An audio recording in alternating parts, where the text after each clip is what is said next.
Coucou les merveilles, c'est Chloé. Dans cette vidéo, je voulais vous proposer un tirage pour faire du shadow work, du travail de l'ombre, avec le tarot arthurien de Claire Duval que je viens de vous présenter. En fait, elle parle spécifiquement à un moment donné dans le livret, elle parle du shadow work. Je sais que c'est quelque chose dont elle parle souvent sur ses vidéos. Voilà, elle a euh, ce travail, en fait, elle fait ce travail avec les cartes d'introspection et voilà, alors que certaines personnes utilisent les cartes que pour du divinatoire, Claire a cette approche profonde que j'aime aussi avoir. Et donc là, je voulais vous proposer à travers cette vidéo d'expérimenter. Alors moi, je vais vous montrer comment j'utilise le jeu pour faire du travail de l'ombre. Claire vous donne quelques pistes aussi dans le livret, et puis après voilà, vous avez votre propre approche. Enfin, moi je vais vous partager ma propre approche pour que vous puissiez vous inspirer, voir si ça vous parle, enfin bref, voilà. Donc je voulais vous proposer de tester à travers une question. Vous allez poser une question, en fait vous allez vous concentrer sur un sujet, un truc, en gros un souci que vous rencontrez. En fait, à chaque fois qu'on rencontre un problème, on est souvent en train de se demander qu'est-ce que je peux faire pour que ça aille mieux. J'en sais rien, moi par exemple, j'ai des soucis au niveau amoureux, j'arrive jamais à avoir une relation stable, ça finit toujours mal, voilà. Qu'est-ce que je peux faire pour que, voilà, pour que je puisse trouver une personne avec qui je me sente vraiment bien, construire quelque chose de durable. J'ai des soucis, je sais pas, au niveau financier. Qu'est-ce que je peux faire pour améliorer mes finances? En fait, on pense souvent en termes de plus, de faire. Qu'est-ce que je peux faire? On pense moins, qu'est-ce que je dois défaire? Qu'est-ce que je dois laisser tomber? C'est une autre approche qui est plus interne, finalement, une énergie peut-être un petit peu plus yin, moins yang. Qu'est-ce que je dois faire? Qu'est-ce que je dois défaire? Et en fait, j'ai remarqué que souvent, pour résoudre nos problèmes, c'était bien plus intéressant d'aller chercher du côté de qu'est-ce que je peux défaire que qu'est-ce que je peux faire. Parce que finalement, si vous faites quelque chose, mais que, en fait, inconsciemment, vous avez un blocage, vous pouvez vous démener autant que vous voulez, vous pouvez faire tout ce que vous voulez, ça ne fonctionnera pas parce qu'à l'intérieur de vous, il y a quelque chose qui bloque. Alors que si vous enlevez, en gros, si on prend une image, vous voulez avancer, vous avez un rocher devant vous, un truc qui vous barre la route. Euh, vous ne pourrez pas avancer tant que vous aurez le rocher devant vous, il va falloir l'enlever à un moment donné. Voilà. Ça sert à rien de réfléchir à des méthodes, enfin voilà, des façons d'avancer hyper top, genre j'en sais rien moi, pour aller plus vite il faut que j'ai une locomotive ou je sais pas quoi. Si vous avez toujours le blocage, le barrage au milieu, ça sert à rien. Donc je pense que vous avez compris ce que je voulais dire. Donc voilà, là en fait ce qu'on va faire à travers ce tirage, c'est qu'on va aller chercher le barrage. Qu'est-ce qui vous barre la route, qui vous empêche donc d'avancer? Alors bien sûr, c'est un tirage que je vous propose qui est fait, c'est un tirage intemporel, je vais dire, je ne vous ai pas en face de moi, donc je ne vais pas pouvoir... ce que je vais vous proposer, ça reste général, il va falloir que de votre côté aussi, vous fassiez peut-être un travail d'interprétation, et bien sûr, moi, ce que je vous conseille, si vous avez le tarot de Claire, c'est de refaire le tirage chez vous, voilà. Ou après, vous n'êtes pas obligé d'avoir le tarot de Claire, hein, vous pouvez faire un n'importe quel jeu, d'ailleurs, tarot ou même oracle, si c'est un oracle qui est assez intuitif pour vous, que vous avez l'habitude de faire parler. Voilà, c'est quelque chose qui peut être, c'est une technique qui peut être utilisée avec n'importe quel jeu. Donc, je vous laisse vous concentrer sur donc, une problématique que vous rencontrez dans votre vie. Et donc la question, ce serait qu'est-ce qui me bloque? Qu'est-ce qui m'empêche d'accéder à, voilà, au bonheur, enfin voilà, à la résolution de ce problème? Je vous laisse vous concentrer sur ça. Et hop, on va avoir 3 cartes. Donc je vous laisse choisir la carte qui vous attire le plus quand vous pensez à votre question. Vous avez la première ici, la deuxième ici et la troisième là. Donc chacune va représenter un blocage. On va aller explorer ce blocage. Hop. Donc du coup, on va lire, moi quand je fais un travail de l'ombre, comme son nom l'indique, on va chercher dans l'ombre, donc on va chercher là où c'est inconfortable. C'est-à-dire que je vais lire les cartes dans leur côté sombre. Donc dans le tarot, on sait qu'il y a des cartes qui sont quand même vachement lumineuses, hein, je pense au soleil par exemple, qui sont très positives. Par exemple, là, si jamais j'ai le soleil dans une de mes 3 cartes, je vais l'interpréter dans son angle sombre. Donc qu'est-ce qu'il y a de compliqué dans le soleil. Voilà, je vais avoir cette lecture un peu, ça va piquer un peu, le travail de l'ombre, ça pique un peu. Donc, si vous avez choisi la première carte, on a l'ermite qui apparaît ici. Donc, première chose qui me vient, je pense que là, c'est assez évident. Des fois, c'est plus ou moins évident, mais bon, là, je dois dire que, voilà, je vois tout de suite qu'est-ce qui bloque, quel est le barrage sur votre chemin. Bah, là, ça peut être votre timidité, une tendance à rester un petit peu replié sur vous, à avoir peur de vous ouvrir aux autres. Voilà. Par rapport à votre question, ce qu'il y aurait à enlever, à retirer, c'est une tendance à vous replier sur vous-même, à ne compter que sur vous. Voilà, on a là l'ermite qui est dans sa forêt. Donc ça peut être une métaphore de voilà, je reste à l'intérieur de moi, dans mon monde intérieur. J'ai du mal à m'ouvrir aux autres. Autre signification possible, on a quand même aussi sensiblement, quand on regarde la carte, on ressent, je trouve, l'ermite, c'est une personne c'est un magicien. D'ailleurs, d'une certaine façon, pour moi, c'est un magicien de l'ombre. C'est-à-dire qu'il n'a pas peur justement de regarder là où c'est compliqué, là où ça fait mal. Et il a une intuition qui est très forte, l'ermite. Pour moi, en tout cas, je la lis comme ça, la carte. Donc, il est très connecté à sa voix intérieure. Là, sachant que c'est ce qui vous barre la route, ça peut aussi être lu, je vous laisse voir comment ça vous parle, mais ça peut aussi vouloir dire que vous êtes en manque. En fait, les cartes, elles ont des polarités. Vous avez la carte qui peut être en excès ou en manque. Là, on est en train de chercher qu'est-ce qui ne vous fait pas du bien dans cette carte de l'ermite. Donc ça veut dire qu'elle n'est pas équilibrée. Si elle n'est pas équilibrée, elle est soit en manque, soit en excès. Et ça, c'est votre intuition qui va vous dire. Donc, si elle est en excès, l'ermite en excès, qu'est-ce que c'est ? C'est ce que je vous disais, c'est être trop replié sur soi, c'est être assez timide, manquer de confiance, rester dans son coin. Ça, c'est si elle est en excès. Si elle est en manque, bah, ça va être plus qu'on va avoir du mal à écouter sa voix intérieure. On est coupé de sa source.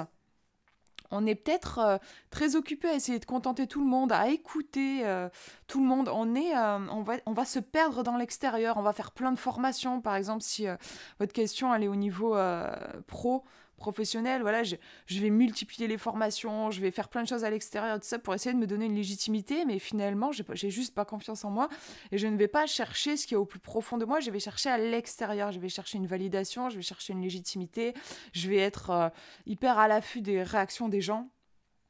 Genre par exemple si je propose un service, bah voilà, oh mon Dieu, à la première critique d'un client, je vais me dire du coup je suis pas douée dans ce que je fais, être vraiment centré sur l'extérieur. Donc voilà, ça peut être là c'est votre intention qui vous guidera. On va regarder dans le livret pour ajouter une petite touche en plus qui peut vous aider aussi dans votre interprétation. Parce que Claire a travaillé aussi sur les notions d'aspect voilé, carte inversée. Ça peut être intéressant, effectivement, quand on fait un travail de l'ombre, d'aller voir ce qui se passe au niveau voilé. Donc, je vous lis la carte, voilà, ce qui va juste avec... Je ne vais pas tout vous lire, mais on va lire déjà. Ça, quand même, ça permet de bien capter l'énergie de la carte. Au plus profond des forêts, j'ai plongé dans les affres de mon âme. J'ai découvert la folie et la grandeur. À la croisée des chemins, tu me trouveras, porteur de la sagesse de l'expérience, de ma lanterne. J'éclaire ta route. C'est rigolo quand même d'avoir ce genre de message en faisant un travail sur l'ombre quand même. Et alors, qu'est-ce qu'elle nous dit ? Je vais vous lire aussi le journaling. C'est intéressant quand on fait un travail aussi sur soi. En aspect voilé, isolement nocif, c'est ce que je vous disais, solitude subie, timidité, célibat non choisi, peur de la vieillesse, pauvreté, insécurité matérielle ou émotionnelle, associabilité, difficulté à exprimer ses émotions. Ouais, on reste un peu renfermé, quoi. Perte de contact avec les énergies de vie, épisode dépressif, manque de stabilité. Ouais, elle vient apporter cette dimension dont j'ai pas parlé aussi un état un peu dépressif, coupé de la vie en fait. Je me coupe de la vie, un manque de confiance peut-être en la vie qui fait que voilà, je suis pessimiste et je me replie. Journaling, comment est-ce que je me sens lorsque je suis seule ? Est-ce difficile d'être en tête-à-tête avec moi-même ? Pourquoi ? Ai-je besoin de plus de solitude ou d'être plus en contact avec les autres ? Vous voyez l'aspect soit dans un sens, soit dans l'autre. Soit c'est que j'ai tendance à être trop repliée sur moi, soit c'est que j'ai tendance à être trop vers les autres et j'ai peur de moi. Et là, c'est vous qui qui pourrait trancher. Qu'apporte le travail d'écriture, journaling à mon travail intérieur? Quel type de richesse m'apporte l'introspection? Et la quête sacrée, c'est dans la solitude, je me trouve. Donc voilà, moi ce que je peux vous dire par rapport à votre question, il y a la notion de rapport à soi. Et là, c'est vous qui saurez, est-ce que justement c'est que vous êtes un petit peu trop replié sur vous, vous avez besoin de vous ouvrir, ou est-ce que c'est que vous cherchez la légitimité à l'extérieur et que vous avez juste besoin de rentrer profondément en contact avec vous-même et de partir de juste de vous, quoi. Voilà pour cette carte. Je précise quand même que c'est un arcane majeur, donc il y a quelque chose d'assez costaud au cœur de votre question. Laissez-vous le temps. De toute façon, le travail de l'ombre, ça demande du temps. C'est pas en un claquement de doigts, genre que, voilà, que les choses vont se résoudre. Il faut laisser le temps. De toute façon, dans le travail de l'ombre, on travaille avec des énergies qui sont inconscientes. On n'a pas conscience du rocher qu'il y a devant nous et qui nous empêche d'avancer. Donc il faut se laisser le temps. On va regarder la carte numéro 2. Si vous avez choisi la 2, on a un as d'épée. Avec, alors je ne connais pas la carte, mais je pense qu'ici on est clairement devant Excalibur avec la couronne ici.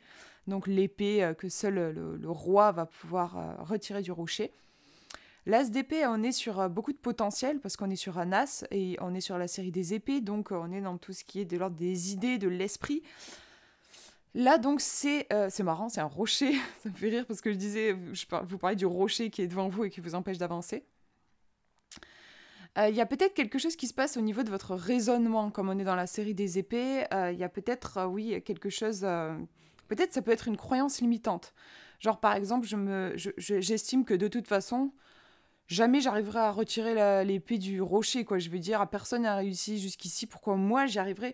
Il n'y a qu'une personne qui peut retirer du rocher. Je vois pas du tout pourquoi ce serait moi, quoi. Voilà. Moi, j'ai l'impression, là, je fais vraiment un truc intuitif, mais il peut y avoir peut-être un manque de légitimité. Je ne m'en crois pas digne. Donc, du coup, ça peut pas fonctionner, en fait. Quand inconsciemment on se croit pas digne, voilà, on s'interdit quelque chose, vous pouvez faire tout ce que vous voulez, vous pouvez tenter tous les trucs possibles et imaginables, vous n'y arriverez pas, en fait. S'il y a une forme d'auto-sabotage, peut-être, je me demande s'il n'y a pas de ça. Ouais, on va regarder là dans le livret, donc on est sur l'as d'épée. C'est vrai que moi ça résonne assez fort pour moi, cette histoire de légitimité là. Je trouve que ça avec la représentation voilà, d'Excalibur, là, je trouve ça assez fort. J'aurais tiré un as d'épée dans un autre tarot, j'aurais pas sorti ça, mais là, je trouve qu'il y a quelque chose de cet ordre-là. Donc là, l'as d'épée, l'origine des pouvoirs de l'air. Alors, qu'est-ce qu'on nous dit ? Je vais vous lire un petit peu, parce que je suis curieuse de voir comment elle a détaillé justement, voilà, c'est Excalibur. Pourquoi elle a choisi Excalibur? Excalibur est l'épée merveilleuse du roi Arthur l'élu, comme l'indique la couronne posée au pied du rocher. Elle lui confère force et autorité, mais aussi de grandes responsabilités.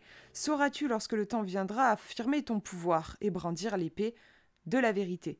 Il y a peut-être, oui, une peur de s'affirmer dans son pouvoir, ouais. L'as d'épée contient toutes les énergies combinées de la suite d'épée. Elle va t'inviter à affirmer ton pouvoir, à défendre tes convictions, à assumer tes responsabilités. C'est aussi très lié à la perception de la vérité, à la perspicacité, à la justice. C'est la carte de la puissance mentale et de l'intelligence. Il y a une force de conviction, de caractère, de je sais où je vais, et puis de légitimité que je ressens beaucoup. Ça annonce aussi de brillantes idées. Le pouvoir qui est conféré par l'épée doit être utilisé avec mesure et sagesse, car dans son épée voilée, il est tranchant et blessant. Prends soin de bien choisir tes mots lorsque tu exprimes tes idées. Donc en côté lumière, on a l'autorité, la combativité, l'activité mentale, l'objectivité, voilà, la justice, machin, tout ça. Bon, je vous l'ai lu un petit peu. Carte voilée, pessimisme, trop dans le mental, froideur, difficulté à se connecter à ses émotions, violence des actes ou des mots, perception tronquée de la réalité. Donc là, forcément, vu qu'on est sur un tirage de l'ombre, on va plutôt s'attarder sur le côté voilé. Alors, c'est pas forcément là que se trouvera la réponse pour vous. Ça peut être aussi au niveau... voilà, moi, je vous invite toujours à faire travailler votre intuition, bien sûr, mais Claire, là, nous donne un angle de vue. Donc, pessimisme, je vous relis, trop dans le mental, voyez si ça résonne pour vous, par rapport à le blocage que vous avez. Est-ce que vous avez tendance à être trop pessimiste, trop dans le mental, dans la froideur, une difficulté à vous connecter à vos émotions, violence des actes ou des mots, perception trompée de la réalité? Ouais, un truc, en gros, un petit peu trop rigide. Ça peut être ça. Moi, je vous avoue que dans là, ce que je ressens dans ma sensibilité par rapport à la carte, je pencherais plutôt pour ce qui vous bloque, c'est que vous n'osez pas aller chercher l'épée plantée dans le rocher, quoi. Vous avez du mal à vous légitimer, oui, il y a un manque de confiance, il y a des doutes. Moi, j'ai l'impression que vous doutez probablement de vous. Il y a beaucoup de questionnements. Il y a le hamster qui tourne beaucoup. Voilà, on se questionne. Un coup, on peut se sentir genre ça y est, j'y vais. Et puis en fait, 2 jours après, non, je veux plus. Je retourne dans ma grotte. Vous voyez ce truc un peu de voilà. Il y a un manque de confiance, je pense. Mais effectivement, ça peut aussi être ce que je vous disais sur la carte précédente. En fait, comme on travaille sur les énergies de l'ombre, on va lire la carte forcément dans son côté qui pique un peu, qui est pas facile. Donc, ça veut dire que on va la lire dans son aspect déséquilibré. Déséquilibré, ça veut dire soit en excès, soit en manque. C'est à vous de savoir, voilà, est-ce que l'énergie, elle est en excès ou elle est en manque. Si elle est en excès, c'est la vision que nous a donnée Claire plutôt, c'est-à-dire on va être un peu rigide, coincé dans nos convictions, on va manquer de souplesse d'esprit. Genre, c'est un peu le... Je continue de foncer toujours et de me cogner toujours au même mur sans capter qu'en fait, faudrait peut-être juste que je détourne l'obstacle. Vous voyez, il y a un truc un peu buté, un peu... voilà. Ça peut être ça. Ça, on dirait que c'est peut-être plus l'énergie en excès de l'as d'épée. En manque, c'est l'inverse. C'est-à-dire que je doute de moi, je n'ose pas avancer, j'ai peur, je me sens pas légitime, je sais pas trop, j'ai manque de clarté, tout est trouble, voilà. Mais je pense que si tout est trouble, c'est parce que dans le fond, j'ai pas confiance en moi. Moi, j'ai l'impression qu'il y a quelque chose de cet ordre-là. Voilà, je vous laisse voir comment ça vous parle par rapport à votre question. Et on va regarder la dernière. Si vous avez choisi la numéro 3... Ah, on a la grande prêtresse. Sur le coup, j'allais dire, tiens, on est sur la série des coupes. Et non, on est sur la grande prêtresse, parce que j'ai vu beaucoup d'eau. Cette grande prêtresse, donc, qui est ici représentée vraiment en lien avec l'eau, on a carrément sa robe qui se confond complètement avec l'élément eau. On a une biche à côté. Ce qui ressort dans cette représentation, je trouve, de la grande prêtresse, c'est vraiment la sensibilité. Beaucoup de sensibilité. Elle a la main qui est posée sur le bas-ventre, et une main donc sur le bas-ventre et une autre tendue. Il y a déjà dans la main tendue, il y a vraiment un accueil, une invitation, genre viens. Et la main sur le bas-ventre, il y a vraiment... il y a plein de choses qui me viennent, bien sûr, il y a être à l'écoute de sa sensibilité, mais c'est pas de la main sur le cœur, c'est sur le bas-ventre, donc il y a quelque chose de plus profond. Derrière les tumultes, d'ailleurs l'eau... elle me paraît assez calme. Derrière les tumultes de l'océan, les vagues, voilà. Aller chercher l'état en dessous, sous la surface, quelque chose de calme. On a la lune aussi, la pleine lune, donc qui renforce encore une fois cet aspect très émotif, mais aussi clairvoyant. Ouais, elle est forte en même temps, on est sur un arcane majeur. Donc là, cette carte, il faut la lire dans ce qui bloque. C'est-à-dire que là, c'est si on reprend la métaphore que je vous donnais au début de la vidéo, c'est le rocher qui vous bloque, c'est ce qu'il faut enlever. Donc là, alors, ça peut être que vous n'êtes pas à l'écoute de votre sensibilité, vous n'êtes pas à l'écoute de votre petite voix. Vous êtes coupé, peut-être même d'ailleurs, de ce qui se passe pour vous dans cet espace de l'intimité aussi, le bas-ventre, il y a quand même un espace, oui, c'est un espace intime. Ouais, vous êtes peut-être coupé de toutes ces énergies qui sont assez yin, en fait. Justement, c'est intéressant. Je disais souvent, on pense, quand on rencontre un problème, on se dit qu'est-ce que je peux faire, qu'est-ce que je peux faire, qu'est-ce que je peux faire. Et moi, je vous disais, c'est peut-être parfois, très souvent, plus intéressant de voir qu'est-ce que je peux enlever. Donc, cette attitude, justement, plus yin. Si vous êtes tombé sur cette carte, c'est peut-être que vous avez justement tendance à vachement vous agiter, à vouloir faire 10 000 choses pour essayer de faire bouger la situation. Et justement, vous négligez peut-être, après bien sûr c'est votre intuition qui vous dira, mais ce qui se passe au niveau intuitif. Il y a peut-être besoin de faire une pause pour ressentir aussi. On va regarder ce que nous dit Claire dans le livret. Donc c'est la grande prêtresse, la numéro 2, et donc arcane majeur. La grande prêtresse nous dit « Je suis la fée des eaux, vierge parmi les vierges, laisse-moi te guider vers les mystères de l'autre monde, viens et traverse les brumes d'Avalon. » Alors, on nous dit, Aliester Crowley nous dit, elle est la chasseresse et elle chasse par enchantement. Dans le tarot, la grande prêtresse représente l'aspect le plus spirituel et élevé de la lune. Elle est la puissante initiatrice.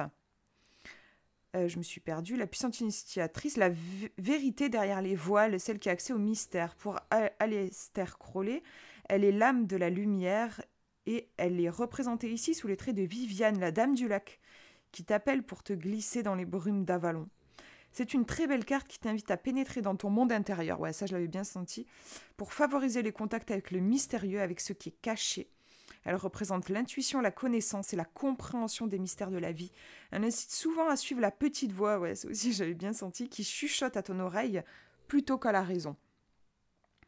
Elle parle aussi des capacités psychiques à développer avec sagesse et du temps nécessaire à la création, donc il y a bien aussi une notion de patience. Dans son côté sombre, hop, désolée, je décroise ma jambe parce que je commence à avoir des fourmis. Dans son côté sombre, elle te met en garde contre les illusions liées au pouvoir psychique et à la perte de contact avec la réalité du monde physique. Côté voilé, on va s'intéresser au côté voilé de la carte puisqu'on travaille ici sur l'ombre. Fermeture, froideur, isolement non salutaire, immobilité, voyez ce qui peut vous parler. Impossibilité de transformer ses intuitions en action. Simulacre de pouvoir psychique, intention cachée, paresse, bigoterie, hypocrisie, dissimulation, se sentir perdu, suivre aveuglément un guide spirituel, difficultés spirituelles, vision floue, dépendance émotionnelle d'autrui vis-à-vis de soi. Donc je vous laisse voir par rapport à ces propositions, celles qui pourraient éventuellement vous parler.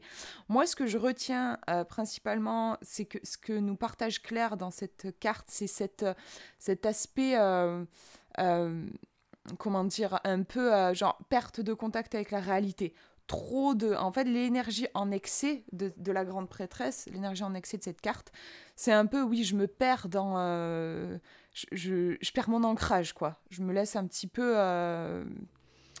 je me laisse, comment dire, je me noie, si on reprend avec l'élément eau, dans peut-être des inquiétudes, des projections. Il y a peut-être beaucoup d'imagination là qui est à l'œuvre. Je m'imagine des trucs. En fait, ça m'éloigne de la réalité. Voilà, je perds un peu le nord, quoi. Il peut y avoir cet aspect-là. Donc ça, c'est l'énergie qui serait en excès. Comme on travaille sur l'ombre, on va chercher les énergies déséquilibrées. Donc là, par rapport à votre question, vous l'avez soit en excès, soit en manque. C'est votre intuition qui vous dira dans quel sens il faut lire la carte. Donc en excès, c'est que vous êtes un peu, vous avez perdu votre ancrage. Vous laissez votre imagination vous jouer des tours. En gros, moi, c'est ce que je vois. En manque, c'est ce que je vous ai décrit avant de lire le livre. En manque, ça va être justement plus, je me fie uniquement à ce que mes yeux physiques me montrent. Je n'écoute pas ma petite voix. Je suis coupée de ce qui se passe intimement pour moi.